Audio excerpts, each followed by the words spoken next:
Hey guys, my name's Kyle. I'm with Gozney Outdoor Pizza Ovens. We're live here at Barbecue Pit Stop, and we're gonna go through a real basic dough for beginners.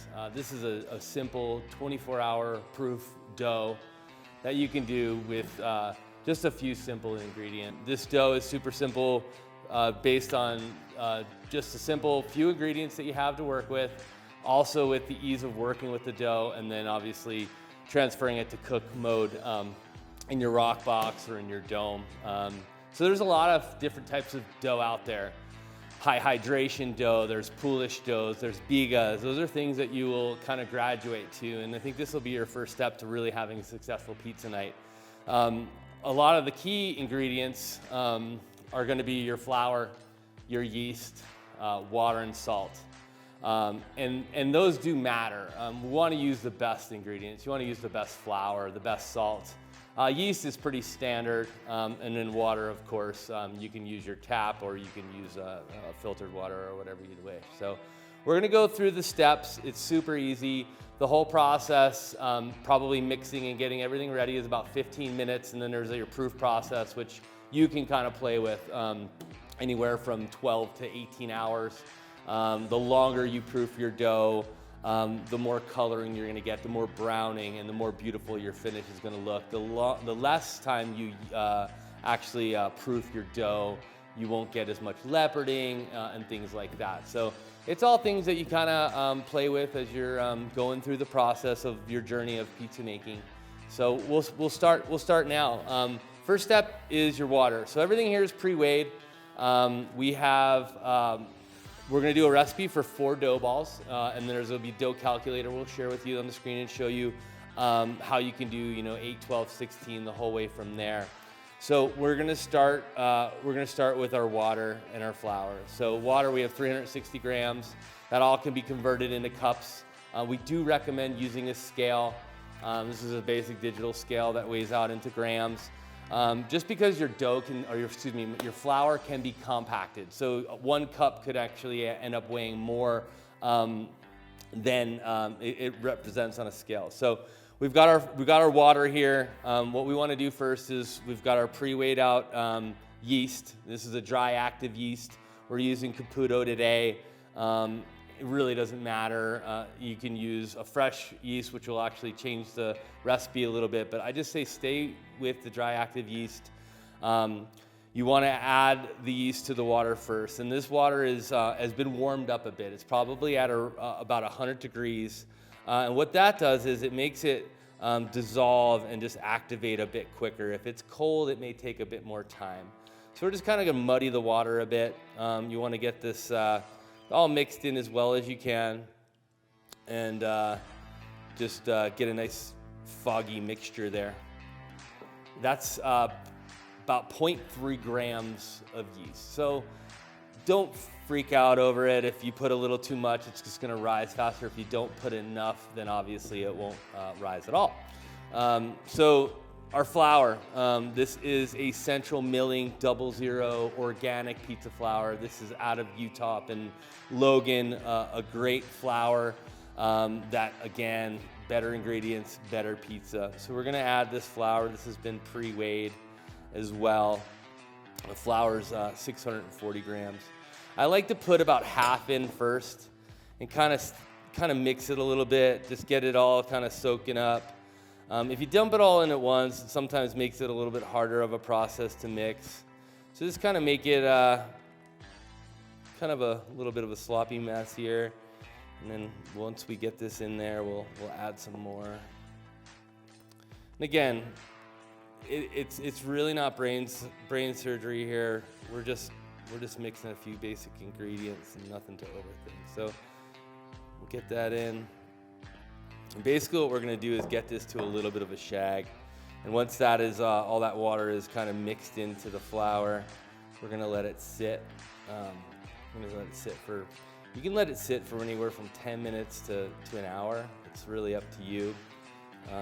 But the goal here is to just kind of get all the flour absorbed into the water. The next step is going to be the salt after everything, but what I like to do is I like to let this stuff set a little bit first, and then add the salt. I've kind of read in a few different recipes that the salt process can kind of, adding salt too early can kind of mess with the initial proofing process. So I end up adding the salt a little bit later. So we're gonna let this set, and then we're gonna cover it with a towel. Just let this set here. I suggest a wet towel, and let this thing set here just for about 10 minutes. So now it's time for the salt. We've kind of let this rest for about 10 minutes. We're just gonna mix the salt in now.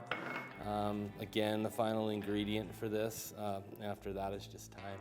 So we're gonna kind of hand mix this a little bit more. Again, what we wanna do is leave this in a shaggy mess. We're gonna let it rest for about an hour, and we're gonna put a wet cloth over it.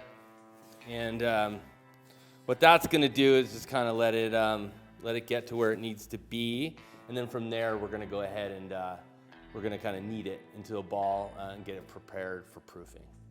All right, now that we let it set a little bit, we're gonna go start our kneading process. I like to use a bucket, these little work buckets that are culinary grade. Just makes for less of a mess. What we're gonna do is, because the cool thing is you just let it rise in here and it's gonna rise. So what we're gonna do is just kind of get this thing into a ball as much as we can. And this is gonna actually double or triple in size, and that's when you know that you're ready. So after we get this all mixed, we're gonna, we're gonna knead it. We're gonna get this into a nice circle. And what we're gonna end up doing is we're gonna cover this with a wet towel. We're gonna let this thing proof. We want this towel to be wet. You can saran wrap it, but this is gonna be the start of your proofing process. So you're just gonna let this thing set. You wanna have it at a room temperature right around 70 degrees. And this thing will double, if not triple in size. And then you'll be ready for the process of prepping your dough for dough balls for cooking or refrigerating for a later cook. So now we got our dough. It doesn't look anything crazy. It has tripled in size. And what we're gonna do now is we're gonna get this dough ready for proofing.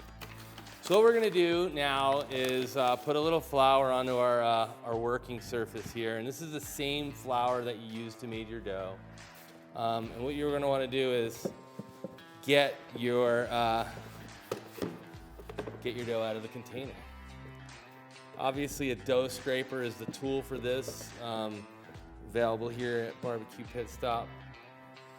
You're gonna get your scale out, and what we're looking for here is 250 gram balls. I'm gonna grab my dough cutter or a knife. I sometimes like the knife depending on the dough you're working with. You wanna weigh these into 250 gram balls.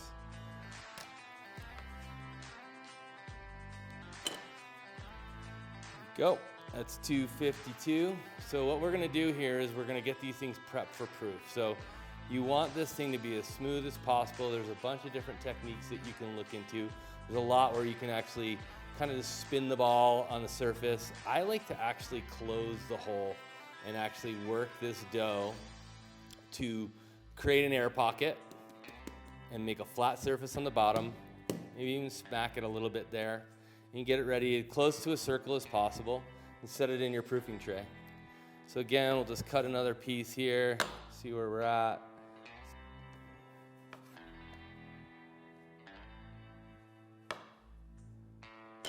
Go. It's got a little flour on it. That always helps with getting it out of the proofing box. Again, I'm just kind of closing the dough and making a balloon to where it's going to trap all the air and help proof a little bit more. Roll it a little bit more in the dough. If you can see here, we're just kind of setting them up in the proofing box. So those will continue to rise. So that's something that you just prepare with space there, that you're not getting them too close to each other, that you're going to have a hard time getting them out of the proofing box. Okay, another one there.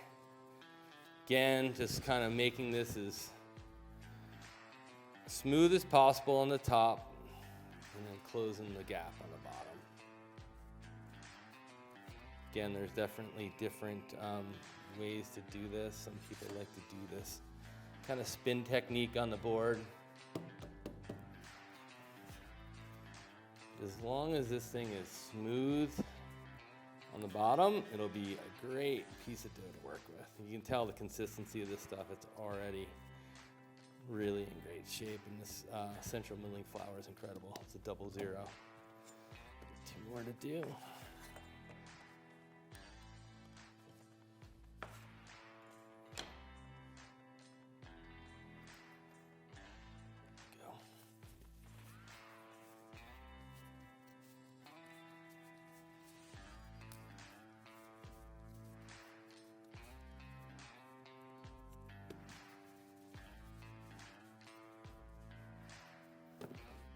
Right, cool. So there we are. We got our 4 dough balls all ready to go.